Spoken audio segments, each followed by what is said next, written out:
नमस्कार शेतकरी बांधवांनो, तुम्ही जर 2025चा पीक विमा भरलेला असेल तर हा व्हिडिओ तुमच्यासाठी आहे। जर तुम्ही आधी काही तक्रार केलेली नसेल तर हा व्हिडिओ तुम्ही शेवटपर्यंत बघा।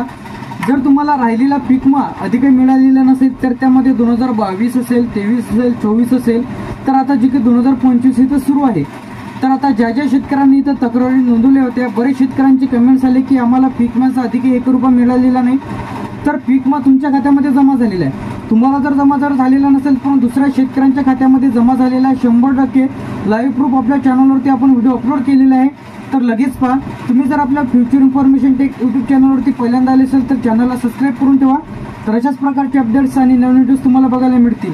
तर आता पीक विमा तुमच्या खात्यामध्ये जमा झालेला आहे, तर आता हे तुम्हाला माहिती नाही तर तुम्ही ऑफिशियल पेजवरती जाऊन चेक करून घ्या की पीक विम्याच्या तुमच्या खात्यामध्ये पीक विमा जमा झाला की नाही। 2025चा ज्या ज्या शेतकऱ्यांनी पीक विमा इथं भरलेला आहे तर अशा शेतकरी बांधवांनी आतापर्यंत तक्रारीच नोंदवलेल्या नाही, त्यामुळे त्यांना पीक विमा मिळणे सध्या अवघडच आहे। तर सर्व शेतकरी बांधवांना आवाहन करण्यात येते की तुम्ही तुमच्या पीक विम्याची तक्रार करून घ्या।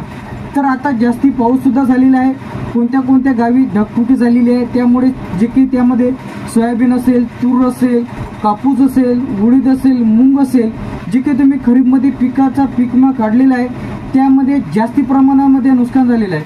तर सर्व शेतकरी बांधवांनी लवकरात लवकर तुम्ही तुमची तक्रार करून घ्या। क्रॉप इन्शुरन्सच्या ॲप्लिकेशनच्या माध्यमातून तुम्हाला तक्रार करायची आहे, किंवा तुम्हाला 14447 तर हा हेल्पलाईन नंबर आहे, कस्टमर केअरचा नंबर आहे, तर ते तुम्ही ह्या जो नंबर आहे यावरती कॉल करून तुम्ही तुमच्या पीक विम्याची तक्रार करून घ्यायची आहे। एक दुसरा मोबाईल नंबर येते ते म्हणजे व्हॉट्सअपच्या थ्रू तुम्ही चॅट करून सुद्धा तुम्ही तुमची तक्रार करू शकता। तर यावरती सुद्धा आपल्या चॅनलवरती व्हिडिओ आपण अपलोड केलेले आहे। तर आता तुम्ही तक्रार मागच्या वेळेस केली होती, परंतु बरेच शेतकऱ्यांनी काय म्हणणं आलेलं आहे की यावेळेस तक्रार करायची नाही, सरसकट सर्व शेतकरी बांधवांना पीक विमा मिळणार आहे। सरसकट मिळेल तेव्हा मिळेल, पण तुम्ही सध्या तुमची तक्रार करून घ्या। तुम्ही सेफ झोनमध्ये जर राहायचं असेल तर तुम्हाला तुम्ही तक्रार लगेच करून घ्या।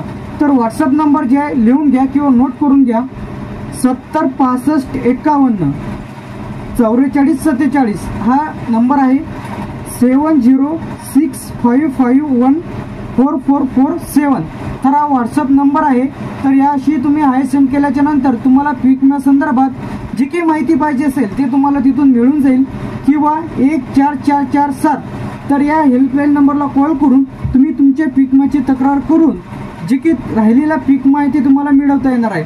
तर आता काही तालुक्या ठिकाणी जी काही पीक विमा सेंटर आहे तिथं तुम्हाला तुमच्या बँकेचं पासबुक, जर तिथं तुम्ही जाऊ शकत असाल तर तिथं तुमचं बँकेचं पासबुक, आधार कार्ड, पीक विमा भरलेल्याची पावती, त्यानंतर तुम्ही जे काही क्लेम केले होते ते टोकन जे की तुम्हाला ID मिळते ते तुम्हाला त्याचं असेल तर त्याचा स्क्रीनशॉट करून ते झेरॉक्स मारून जे काही बंच करून तिथं सबमिट करा की हा या वर्षीचा मला पीक विमा मिळालेला नाही, त्यामध्ये 2024 असेल जे काही राहिलेला पीक विमा आहे त्यामध्ये 2023चा मागच्या वेळेसच पीक विमा जमा झालेला आहे, यावरती सुद्धा चॅनलवरती आपला व्हिडिओ अपलोड केलेला आहे आपण।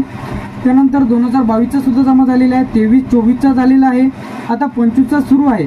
तर आता अर्ज मंजूर झाले का, तर जे काही आता तक्रारी आपण केल्या होत्या, मी सुद्धा तक्रार केलेली आहे, परंतु आतापर्यंत तिथं मंजूर झालेला नाही। जसं काही मंजूर होईल त्याबद्दल तुम्हाला अपडेट मिळेल की पीक विमाचा फॉर्म तुमचा अप्रूव्ह झाला। त्यानंतर तुम्ही तक्रार जर केलेली नसेल तर मी वारंवार सांगत आहे, तुम्ही जर तक्रार केलेली नसेल तर पीक विम्याची लवकरात लवकर तुम्ही तक्रार करून घ्या।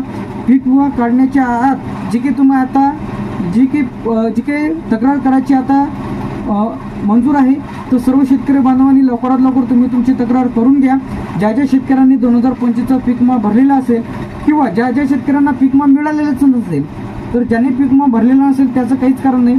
त्याचप्रमाणे आता भरपाईची रक्कम, तर आता अतिवृष्टीचे सुद्धा पैसे आलेले आहेत, तर ज्या ज्या शेतकऱ्यांची EKYC राहिलेली आहेत, जर तुम्हाला ते यादी पाहिजे असेल की तुमचं यादीमध्ये नाव आहे की नाही, VK नंबरचा प्रॉब्लेम असेल किंवा तुमचं EKYC होतच नसेल, त्यामुळे EKYC झाली परंतु तुमच्या खात्यामध्ये पैसे आलेले नाही, तुमच्या जे काही समस्या असतील व तुम्हाला कशाचे रिलेटेड व्हिडिओ पाहिजे ते कमेंट करून नक्कीच सांगा, त्यावरती लवकरात लवकर आपल्या चॅनलवरती व्हिडिओ आपण सोडू व त्याबद्दल तुमचे जे काही प्रश्न आहे त्यावरती सोल्युशन आपण काढू। तर आता तुम्ही कमेंट करून नक्कीच सांगा की तुमच्या खात्यामध्ये पीक विमा जमा झाला का, जर झालेला नसेल तर तुम्ही तक्रार केली का, जे की खरीप 2025ची तुम्ही तक्रार केली का क्रॉप इन्शुरन्सच्या ॲप्लिकेशनच्या माध्यमातून। पीक पाहणी करणे सर्वांना अनिवार्य होतं, पीक पाहणी केली का आणि तक्रार कमेंट करून नक्की सांगा. तर अशाच प्रकारचे अपडेट्स आणि नवीन व्हिडिओज पाहण्यासाठी